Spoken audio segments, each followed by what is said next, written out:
Casting couch గత కొద్ది దశాబ్దాలుగా చిత్ర పరిశ్రమకు పట్టిన శాపం. ఎంతో మంది నటీమణులు లైంగిక వేధింపుల బారిన పడ్డారు. అయితే గత కొన్నేళ్లుగా నటీమణులు దీని గురించి బహిరంగంగా మాట్లాడడం ప్రారంభించారు. మీటూ ఉద్యమం తర్వాత సినీ పరిశ్రమలో పలు చీకటి వ్యవహారాలు బట్టబయలయ్యాయి. కాస్టింగ్ కౌచ్ పై మరో హీరోయిన్ గలం విప్పింది.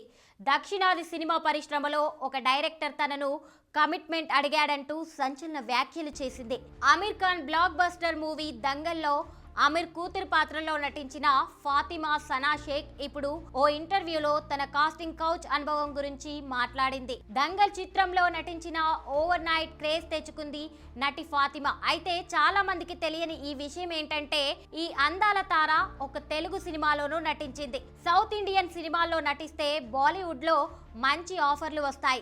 అదే కారణంతో కొన్ని సౌత్ ఇండియన్ సినిమాల్లో నటించాలని నిర్ణయించుకున్నాను. కానీ అక్కడ నాకు చేదు అనుభవం ఎదురైంది. హైదరాబాద్ లో సినిమా ఆడిషన్ ఉంటుందని ప్రొఫైల్ పంపించమని నా స్నేహితుడు చెప్పాడు. అలాగేనని నా ఫోటోలు పంపితే నాకు ఫోన్ చేసిన వ్యక్తి ఈ పాత్ర కోసం ఏం చేయడానికైనా సిద్ధమేనా అని అడిగాడు. అతని ఉద్దేశం నాకు అర్థమైంది. కానీ అర్థం కానట్టు ఈ పాత్ర కోసం చాలా కష్టపడ్డాను, పాత్రకు కావలసినంత పని చేస్తానని అన్నాను. కానీ అతను పదే పదే అడుగుతూనే ఉన్నాడు, ఏదైనా చేయడానికి మీరు సిద్ధంగా ఉన్నారా? నేను కూడా అతని ఉద్దేశాన్ని అర్థం చేసుకోలేని విధంగా సమాధానం ఇస్తున్నాను. కానీ చివరికి అతను చిరాకు పడి ఫోన్ కట్ చేశాడు అని ఫాతిమా తనకు ఎదురైన చేదు అనుభవాన్ని పంచుకుంది. హైదరాబాద్ లో ఓ నిర్మాతను కలిసిన సమయంలో ఇక్కడ నిర్మాతలు కాస్టింగ్ కౌచ్ గురించి చాలా ఓపెన్ గా మాట్లాడుతారు. మీకు తెలుసా, ఇక్కడ మీరు కొందరిని కలవాల్సి ఉంటుందనే వాళ్ళు. ఆ విషయం నేరుగా చెప్పేవాళ్ళు కాదు.